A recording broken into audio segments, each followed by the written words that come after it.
bentuknya sangat modern. Ini bahkan kalau nggak ada tulisannya gini. Orang pasti mikir ini nugget ini. Betul. Ya kan? Iya. Ini crispy ini. Mana ini? Oh, ASMR gini. Wah, kita crispy toh. Ini seumur hidup baru pertama kali saya makan gedok goreng yang seperti ini. Halo teman-teman, kali ini kita bersama Mas Ahmad ya Mas. Betul. Di Gedok Crispy Kali Kepuh. Nah ini desanya mana ya Mas berarti? Kalau kelurahannya ikut Sindurjan, Bapak. Sindurjan ya? J. Oh, kelurahannya Sindurjan, Ya. tapi memang ya istilahnya kayak Kalau dulu Pedukuhan. pedukuhannya Ya. Kali Kepuh ini Kalau ya? di Sindurjan ada Kali Kepuh, ada Ngurun, Oh, ada Kerkop, Oke, ini kita di Kali Kepuhnya Kali ya? Kepuh. Ya. Oke. Bisa cerita Mas Ahmad, ini produknya apa sih? Gedok Ah, Crispy itu? Ini produknya itu memang olahan dari bahan baku singkong, Hmm. Pak. Ada bahan baku singkong yang kita coba olah agar wujud dari nanti produknya itu tidak terlihat bahwa ini terbuat dari singkong, Oke. karena memang sudah kita olah dan kita jadikan crispy, Oke. yang mana bahasa kita sih sebenarnya kita pengen mengelabui konsumen, yang mana ini gedok tapi kita jadikan crispy. Oke. Gitu. Nah ini Mas Ahmad kejujuran. Bukan mengelabui bahasanya, harusnya Iya. meningkatkan ya kan nilainya dari cuma gedok. Biasanya kan orang mikir, alah gedok mung telo ya kan. Tapi yang saya lihat Mas Ahmad ini berhasil meningkatkan derajatnya gedok yang Iya. telo yang biasanya cuma jadi cereping, Betul. singkong keju Iya. gitu kan. Ini jadi modern teman-teman dan ini bisa dikonsumsi sampai dikirim keluar kota ya Mas. Iya. Paling jauh sampai mana Mas? Sampai Hongkong pernah, Om. Wah, sampai Hongkong. Iya. Lah gimana caranya? Dibawa buat oleh-oleh? Atau? Dari TKI itu, Heeh. TKW itu kan ada perkumpulan di mana pengen suatu ketika jajanan khas Jawa. Ya. Lah itu kita nggak di Projo malahan. Agen saya yang di Banjarnegara itu ternyata dia agen yang juga ngirim ke Hongkong. Hongkong. Lah di situ Oh. agen kami ngirimkan gedok kami sampai ke Hongkong. Oke. Terus diceritani, Mas tak kirim tekan Hongkong loh. Iya, ada dua agen, yang di Jakarta sama yang di Jogja sama yang di Banjarnegara yang sampai ke Hongkong. Oke. Tapi masih bagus ya sampai sana ya? Alhamdulillah kita cross check masih bagus dan masih layak untuk dikonsumsi. Ya. Nah, ini di Purworejo itu sebenarnya juga banyak loh CPP yang sampai Hongkong loh Mas. Gitu. Oke. Jadi nanti mungkin bisa kerjasama ini teman-teman CPP terutama yang lihat ini ada satu lagi produk saya bilang ya ini unggulan ya karena apa? Karena dari gedok itu ya orang tadi saya mikirnya apa? Oh gedoknya nanti digoreng, tak pikir oh kayak gedok Sukaraja gitu lah gedok Yeah. gorengan. Tapi ternyata beda guys. Nanti kita akan lihat. Mungkin kita langsung lihat ke dalam ya Mas. Tempat Monggo, boleh. ini ya sama nanti produksi. Yuk. Oke. Oke teman-teman, nah jadi ini bentuknya sangat modern. Ini bahkan kalau nggak ada tulisannya gini, orang pasti mikir ini nugget ini, Betul. ya kan? Iya. Memang seperti itu tujuannya ya? Iya. Awalnya orang mengira bahwa ini nugget. Jadi kita di awal saya goreng, saya kasihkan teman-teman itu yang wis biasa maem nugget nggak mau ambil. Tapi di saat saya bilang mohon maaf ini gedok, baru gedok karena balutan panir itu kan sudah menjadi identik ke olahan daging. Betul, gitu. betul. Tapi ini panir ini sebenarnya membalut singkong. Ya. Nah, tadi saya udah cukup kagum. Gedok dibuat dibungkus tepung panir lalu digoreng, ya kan? Saya masuk ke ruangan ini lebih syok lagi. Ternyata bisa diisi. Iya. Jadi ini ada original coklat, keju, stroberi, blueberry, melon, nanas, dan campur ya? Campur, ya. Oh, artinya ini dalam satu kemasan ada berbagai rasa? Iya, ada 4 rasa. Oh, wah itu guys. Jadi ini saya pikir satu inovasi yang ini yang namanya apa ya? Ya benar-benar inovasi. Karena dari satu produk yang biasanya kita tahu cuma gitu-gitu aja, ini kayak meloncat ke apa ya? Ya istilahnya benar-benar makanan masa kini tuh. Iya, betul. Karena kita pengen melebarkan segmen. Kalau Ya. di saat untuk yang original ini kan Yes. non sewu segmennya 35 tahun ke atas. Nggak blenger bahasanya, karena original. Pengen benar-benar merasakan rasa dari singkongnya. Tapi di saat kita kasih coklat sama keju, itu kita segmennya lebih luas lagi ke anak-anak. Yang mana yang anak-anak itu kalau dikasih jajanan telo itu pasti nggak mau. Tapi di saat dibuka coklatnya lumer, dia langsung mau mencoba. Dan di saat dimakan, sebenarnya kalau nggak dibilang itu singkong, anak-anak itu nggak tahu kalau itu sebenarnya singkong. Oke. Gitu. Wah, ini yang patut diapresiasi teman-teman. Dan sekarang kita akan boleh lihat tempat produksinya, Mas? Boleh. Ini kan berarti PIRT ya? Iya, kita masih UMKM tapi sudah PIRT dan halal. Wah, sudah halal guys. Jadi kita sekarang mau lihat tempatnya produksi kayak apa sih? Yuk kita lihat. Oke teman-teman, ini tempat produksinya, Mas Ahmad. Iya, betul. Kalau dilihat kayaknya simple, tapi ternyata telo itu nggak sesimpel itu, Ferguson. Betul. Kenapa, Mas? Karena jenis singkong itu ternyata banyak, Bapak. Dan di sini setiap jenis singkong itu dijadikan makanan sendiri-sendiri atas jenis tersebut. Contoh di kami, singkong ini untuk getuk, berarti kita ambilnya singkong yang jenisnya ketan. Nanti kalau yang untuk singkong keju itu jenisnya beda lagi. Nah, kalau yang untuk ceriping itu juga beda lagi. Lah di sini kami karena produknya getuk, kita pakai yang singkong jenis ketan. Oke. Pantes saya tuh kalau di rumah kan ya nandur singkong. Gitu. Kadang-kadang di bedul ada yang kali ini kok panennya rasanya enak, iso rada mempur. Ya kan? Sing satu lagi kapan hari ngomong, iki kok atos ya gitu cara masaknya. Tapi ternyata baru tahu. Iya, jenis singkongnya beda-beda. Bisa ada bedanya jenis singkong. Iya, betul. Jadi prosesnya dari singkong dikupas ya? Dikupas, terus kita cuci, kita cacah, terus kita kukus. Ini dikukus ya? Kita kukus sambil dibarengi parutan kelapa kita kukus. Kita kukus bareng, setelah matang baru kita bumboni, kita campur. Setelah itu baru kita kita giling. Yang mana sebenarnya keluar dari sini sudah wujud getuk. Kalau yang dijual di pasar pagi itu getuk lindri. Betul, getuk lindri. Tapi kalau getuk lindri biasanya dikasih pewarna dulu biar lebih menarik. Itu nanti munculnya getuk lindri. Lah di kami setelah kita giling, baru kita cetak dan kita kasih isi. Itu baru nanti setelah itu finishingnya kita kasih balutan tepung panir agar menjadi nantinya tercapai crispy-nya. Karena di tahun-tahun belakangan ini kan ada beberapa hal yang sedang viral bahasanya. Yang pertama itu olahan frozen, yang kedua makanan yang crispy lah itu. Ya, benar. Nah ini berarti Mas Ahmad bisa menangkap peluang pasar. Lalu kayak apa ya? Ini kan rantai produksinya dari zaman dulu kan, yaitu tadi yang dibilang sampai keluar mesin ini itu sudah getuk guys. Ya kan? Biasanya langsung ya selesai di pasar tertatanya yang ini, ya kan? Kalau yang di mana? Di Sukaraja ya tambah digoreng. Ya kan? Tapi cuma dari kayak getuk gitu tok digoreng, ya kan? Nah, ini ditambahin lagi satu proses penempungan panirnya itu sehingga mukanya cantik dan ditambahin isian. Itu isi setelah ketemunya setelah produksi original dulu ya? Iya. Baru ditambahin isi. Jadi kenapa kita arahnya produknya seperti ini? Karena saya pinginnya pertama produk yang beda, yang kedua membuat pasar sendiri Om. Membuat pasar sendiri.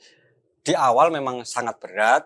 Di saat kita mau masuk ke toko frozen food dengan harga 17.000 di frozen food, itu kita merubah pola pikir konsumen yang mana konsumen masuk ke frozen food pasti beliau berpikir dari rumah mau beli olahan daging, bakso, empek-empek dan nugget dan lain-lain. Nah di situ kita mencoba kita jejerkan dengan olahan daging yang mana harganya juga imbang, tapi ini olahan singkong. Jadi awalnya konsumen juga nun sewu agak sedikit dengan harga 20 ribuan mending olahan daging kan gitu, karena belum pernah mencoba olahan kami. Tapi di saat kami imbangi dengan edukasi bahwa produk kami ini nuwun sewu produk yang sehat. Kenapa? Ya. Karena satu kita nggak ada bahan pengawet, Ya. bahan pengawet kita alami Alami, yaitu ya. frozen. Yang kedua Gula. gula, dan yang ketiga benar-benar ini bahan bakunya bukan pabrikan tapi langsung dari Yang Maha Kuasa yaitu singkong. Yes. Jadi memang ini kita mencoba membuat produk yang masa kini namun tetap sehat. Ya. Tetap sehat tanpa ada bahan-bahan kimia. Terus sekarang produksinya berapa banyak, Mas? Untuk produksi sendiri kita belum setiap hari, kita masih 2 hari sekali, dan setiap produksi kita di singkongnya itu bahan bakunya 80 kilo. Oke. Terus kendalanya apa yang dihadapi nih dari perjalanan di UMKM ini, Mas? Kendalanya yang dulu saya cari singkong di Purworejo itu untuk khusus buat gedok, itu turah-turah bahasanya singkong sampai buat makan kambing, Om. Ya. Karena nilai jualnya rendah. Di saat kita coba kita bikin produksi, kita coba singkong ini kita tambah nilai jualnya dengan kita bikin sebuah makanan dengan yang kekinian ini. Alhamdulillah nilai jual singkong jadi naik. Lah, tapi kendala kami di sini untuk mencari singkong lagi itu susah. Yang mana sebenarnya kami, karena kami warga Purworejo asli, pinginnya mencari bahan baku yang dari Purworejo. Karena nuwun sewu otomatis market kami awal di circle Purworejo. Jadi kami pingin juga menjual ke Purworejo tapi bahan bakunya dari Purworejo. Tapi karena kendala itu, kadang kami kalau memang di Purworejo sudah tidak ada bahan baku, kita ke tetangga kabupaten yaitu di Wonosobo. Oke. Nah ini teman-teman, ini peluang gitu. Anda kan orang Purworejo, tahu Sindurjan di mana, cari aja gedok kali kepuh ya kan. Nanti datang sini cari Mas Ahmad, bilang, "Saya punya telos gini, bisa suplai." Ya kan? Supaya apa? Supaya rantai dan pergerakan ekonominya ada di sini. Betul. Dan ini niatnya sangat bagus, perlu kita dukung. Kita pakai produknya orang Purworejo juga, dan pengen cari bahan bakunya dari sini. Tentunya dijaga kualitasnya ya, Mas ya. Iya. Itu. Dan saya lihat di sini, ini walaupun perawatannya sederhana, Mas Ahmad ini udah ada SOP-nya. Kenapa? Karena di papan tulis sudah ada tulisan stoknya berapa gitu guys. Jadi ini sudah maju lah saya bilang. Karena nggak semua bisa mencatat dengan rapi. Karena tadi saya udah ngobrol sebentar, pengalamannya udah cukup banyak guys ini. Ya, jadi kini kita belajar karena saya dulu juga bekerja di salah satu perusahaan di mana saya mempelajari di situ sekecil apapun pengeluaran pendapatan itu harus kita administrasikan supaya yang pertama dulu di awal itu istri mau sempat ngelokro, Om. Karena penjualan tidak kita rekap otomatis koyone ming semene-semene wae. Ya. Terus saya bikinkan lewat Excel. Jadi tiap hari itu jam 9 malam istri saya nginput. Hari ini jualannya berapa dan varian apa saja. Nah, di mana nanti untuk rekapan per bulannya kita jadi tahu bahwa oh ternyata totalnya sudah omset kita segini. Jadi koyone kita nggak kelihatan jualnya, omset per bulan segini, dan rata-rata kita alhamdulillah di sini sudah 50 bungkus per harinya. Lah, disinilah kalau istri rodo arak nganu ngelokro, kita suruh lihat omset kita. Jadi oh ternyata meskipun kita UMKM, alhamdulillah kita sudah bisa rezeki untuk keluarga itu dari hasil UMKM ini. Wah, sih. Ini tapi saya yakin gede guys, cuma nggak mau buka angka. Karena apa? Kalau enggak, pasti kembali ke profesi sebelumnya, marketing, ya kan? Tapi ini stay di sini berarti lebih cukup, gitu. Dan saya senang, Mas, kalau misalnya ngeliat gitu. Nah, sekarang, kalau orang mau beli, paling gampang gimana? Yang pertama, paling gampang bisa di toko frozen food terdekat. Karena alhamdulillah di Purworejo ini kami sudah masuk di beberapa frozen food, area Purworejo dan Kutoarjo. Yang kedua, kita juga lewat Grab Food kita juga masuk, dan kita juga ada marketing yang keliling di area Purworejo, atau bisa langsung ke sini, store kami. Nah, teman-teman, Anda kan nggak marketing, ya toh. Jadi kalau saya ngelihatnya Mas Ahmad ini baik. Kenapa? Yang pertama disebut toko frozen, di Yeah. mana dia nyuplai. Yeah. Yang terakhir pusatnya di sini, ya kan? Artinya apa? Mas Ahmad mendahulukan udah kerjasama sama toko Gojek maupun marketing. Jadi dia nggak mau langsung ngambil, beliau mbak aku langsung, gitu loh. Nah kadang-kadang kita lupa. Pengennya gendang laris, batinnya akeh pek dewek gitu loh. Yeah. Tapi ini dia mau berbagi. Jadi rantai distribusi yang terjauh atau yang utamanya memang didahulukan. Yeah. Kemudian baru ya marketing, ya kan. Lalu kalau susah banget, ya silakan datang ke sini buat yang tahu daerahnya. Gitu Dan loh. harga sama Om. Dan harga sama, ini Harga bagus sama. jaga harga. Dan kemarin saya sempat dikomplain sama pelanggan baru karena beliau dapat getuk ini oleh-oleh dari temannya.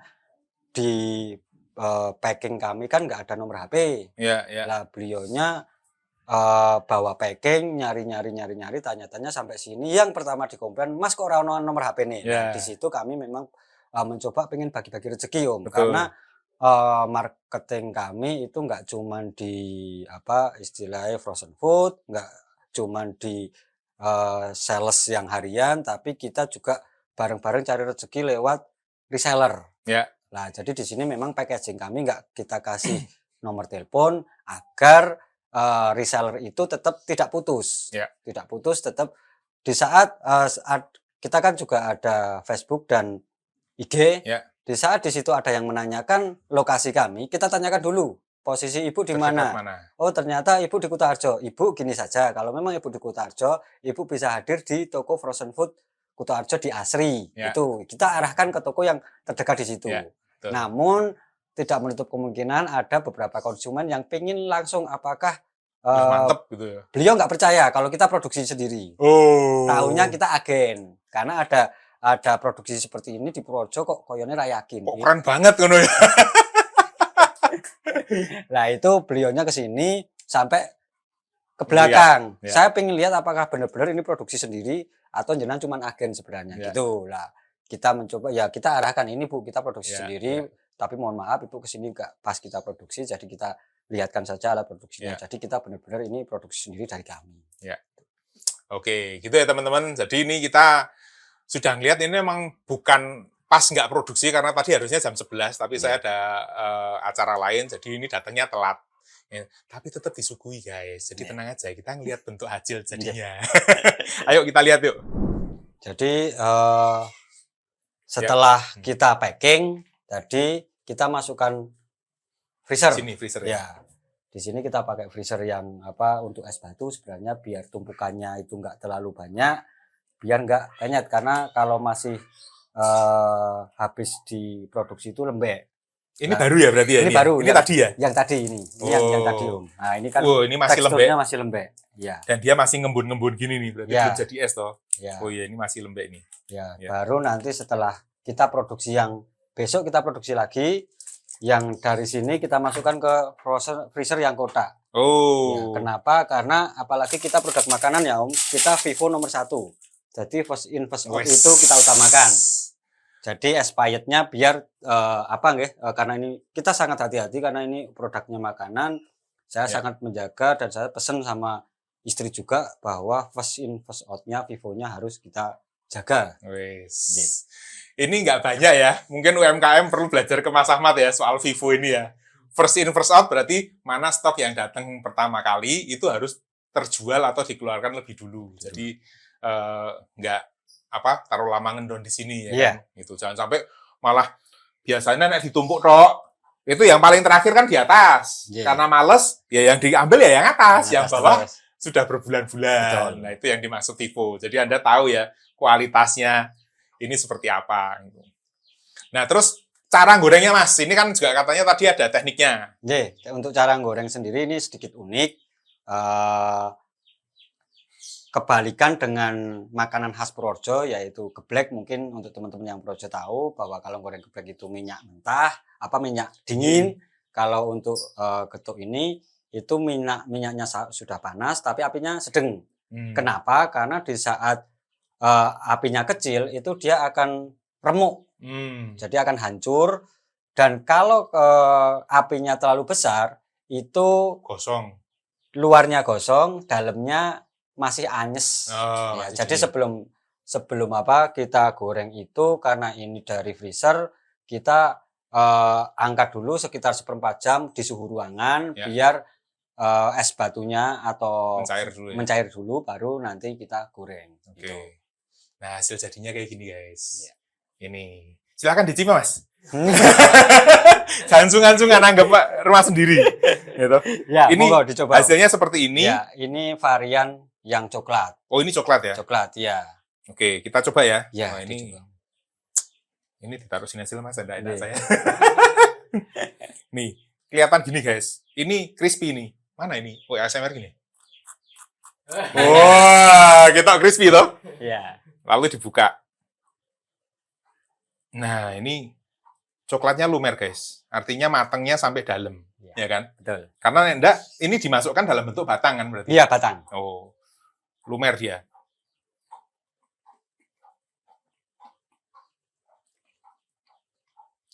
Ini seumur hidup baru pertama kali saya makan gedok goreng yang seperti ini.